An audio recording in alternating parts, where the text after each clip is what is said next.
سلامونه ټولو ته د بي ټو بي دوهم پړاو دی او په دې کې عملاً تاسو ته ښایو چې څنګه کولی شو یو تجارت پیل کړو. راسره فرید جان فنا دی، هغه څوک چې د بي ټو بي لړۍ راسره یو ځای پیل کړې او تر آخره پورې انشاءالله دغه لړۍ د ده د برکته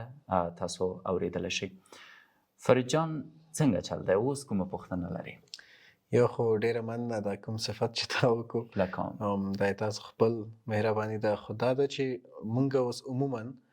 دونه شیان کور کړل چې تیوریټیکل کوم پوینټونه ول هغه ټول مونږ دقیقا هم په تحقیق وکړو، هم که چیرې ضرورت او هغه ریفرنسونه چې کوم دي هم مونږ کولی شو بیرته پرووایډ کړو چې دا خبرې مونږ هسې هوایي نه ولي، اکیډامیک بیس ټول. صحیح. اوس خو مین پوینټ دا ده چې ولې مونږ دویم پړاو شروع شو، اول پړاو ختم شو چې اوس عملی کار ته راځو. تیوریټیکل خو ټول مونږ کور کو، تاسو چې څه پوینټونه ویلي دا بیرته عملاً بیا مونږ څنګه انجام ورکړو ورته. ډیره ښه خبره ده.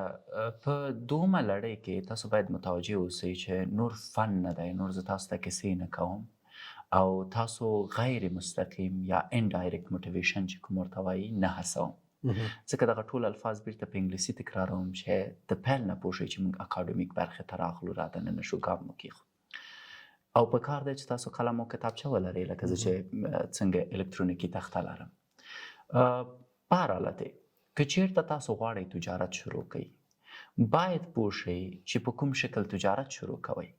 او کله چې تاسو یو تجارت شروع کوئ په 4 پړاوو کې به وي. حتما د دې 4 برخو نه یو وي چې تاسو یې شروع کوئ. اول یو یې زه تاسو ته وایم چې امپلای دی. په امپلای کې تاسو حتما ځئ یو ځای کې کارمند کیږئ او د هغې کار په اساس تاسو چې دی پیسې لاسته راوړئ چې دا په خپل ذات کې بزنس یا تجارت دی. تجارت مونږ هر هغه څه ته ویلی شو چې له امله یې تاسو عاید لاسته راوړئ. دویم یو چې مونږ کوم لرو هغې ته چې دی پارټنرشپ وایو. په پارټنرشپ کې تاسو غواړئ شخصي او تجارت شروع کړئ اما وسه یې نه لرئ. زه 50,000 روپۍ لرم، کوم تجارت شروع کوم شاید ضرورت اوسي 1,00,000 روپیو ته، فرید جان ته وایم چې راځه داسې یو ایډیا لرم یو ځای سره شروع کړو. پارټنرشپ یا د امپلای نه ډیر زیات لرې خبره ده، ډیر متفاوته چې د مسایل او خبرې پکې دي. دریم یو چې کومه مونږ شروع کوو که چېرته وغواړئ تاسو تجارت شروع کړئ هغه خپله بزنس ده، یعنی بزنس یا هغه تجارت چې ورته انټرپرنورشپ هم وایو چې په هغې کې تاسو مکمل صلاحیت په خپله لرئ او بل څوک تاسو سره نه شریک دی نه د بل چا د لاس لاندې کار کوئ، مستقل کار کوئ. زه غواړم د خبرو باندې صحیح پوه شم که نه چې تاسو چې ویل غواړئ که څوک بزنس شروع کول غواړي باید هغه په پارټنرشپ سیستم باندې پوه شي. دقیقا. که څوک پارټنرشپ کول غواړي هغه باید از امپلای کار کړی اوسي. دقیقا. یعنی دا سټپ بای سټپ ای خیر اوسي. اما په عمومي شکل اوس زه غواړم دا وایم که هر څوک پیسې پیدا کول غواړي باید پوه شي چې پیسې په 4 ډوله پیدا کیږي. اول یا باید لاړ شي د نورو نوکري وکړي پیسې لاسته راوړي، یا باید د یو چا سره شریک شي یو کار شروع کړي چې پیسې لاسته راوړي، یا باید خپله سرمایه ولري او د خپل ځان دپاره پلان ولري په تنهیي شکل شروع وکړي، نورو ته زمینه د کارمندتوب مسایده کړي. او 4م یو چې کوم دی زه به دا داسې تکمیل کړم، 4م یو چې کوم دی سیکنډ هینډ جاب دغه دی، سیکنډ هینډ بزنس دی. دا سړی خپله یو څه نه کریټ کوي، خپل یو څه نه رامنځته کوي بلکې د یو بل چا کمپنۍ چې هغه یې نشي چلولی اخلي یې شروع کوي. دا بیا ځان ته انټرپرنور نشي ویلی، یعنی د بل چا کار چې په نیمایي کې پرېښی دی شروع کړی دی او دا هر یو بیل ځان ته اصول لري. اوس موږ په لومړۍ برخه کې د ننني درس چې کوم پراکټیکل لګیو غږیږو که چېرته تاسو غواړئ یو تجارت شروع کړئ باید اول فکر وکړئ چې کوم یو د دوی کولی شئ. مثلا یو نفر پیسې نه لري او تجربه نه لري، بهتره ده چې اول د کارمندتوب نه شروع وکړي. اما یو نفر دی د پلار نه میلیونها ډالر پاتې دي او دی ګوري چې دغه ډالر هره ورځ مصرفیږي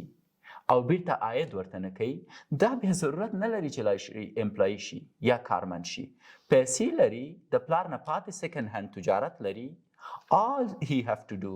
هغه ټول کوم کار چې دی باید وکړي پوه شي چې ما ته سیکنډ هینډ بزنس را پاتې دی دوهم لاس بزنس را پاتې دی هغه سړي نه زه څنګه دا بزنس نورم مخته وړلی شم پرمختګ ورکولی شم خو یو بل سړی دی فوق العاده پیسې لري ضرورت نه لري چې کار وکړي او ایکسپرټ ځان سره لري تجربه کار خلک ځان سره لري یوازې یو آیډیا پیدا کولی شي بزنس انټرپرنورشپ شروع کولی شي اما یو بل نفر ګورو چې نیمه پیسې لري ډیره ښه تجربه هم لري او یو بل ملګری هم لري چې هغه هم د ده غوندې دی نیمه یې پیسې لري ډیره ښه تجربه لري څه ضرورت دی چې راشي امپلایي ته لاړ دې شي پارټنرشپ دې شروع کړي اوس تاسو وګورئ چې په کومه کټګوري کې ځان راوستی شئ که چېرته داسې یو انسان یاست چې اصلا تجربه نه لرئ او اصلا پیسې نه لرئ بسم الله الله اکبر امپلایي شروع کړئ که چېرته داسې یو فرد یاست چې تاسو یو څه پیسې هم لرئ او 2-3 کاله کاري تجربه هم لرئ راشئ پارټنرشپ شروع کړئ که داسې یو انسان یاست چې ښې ډېرې پیسې لرئ او ماشاءالله 9 کاله تجربه هم لرئ او یوه ډېره ښکلې آیډیا هم لرئ راشئ انټرپرنورشپ شروع کړئ که چېرته داسې یو فرد یاست چې ښه تجربه لرئ پیسې هم لرئ اما په عین حالت کې یوه نوې آیډیا نه لرئ راشئ سیکنډ هینډ بزنس شروع کړئ نو انشاءالله په لومړي پړاو کې موږ په دې پوه شوي اوسو چې تاسو کله هم تجارت شروع کوئ په دې 4 آپشنونو کې یا په دې 4 ټاکنو کې به یوه کوئ او متاسفانه په افغانستان کې هیڅ کله دغه 4 آپشنه تاسو ته په میز نه دي کېښودل شوي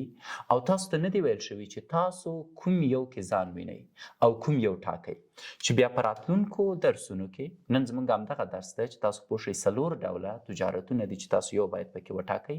په راتلونکو درسونو کې بیا موږ د امپلایي اړوند غږیږو چې په امپلایي کې کوم یو پړاوونه دي او په کوم شکل موږ مخته وړی شو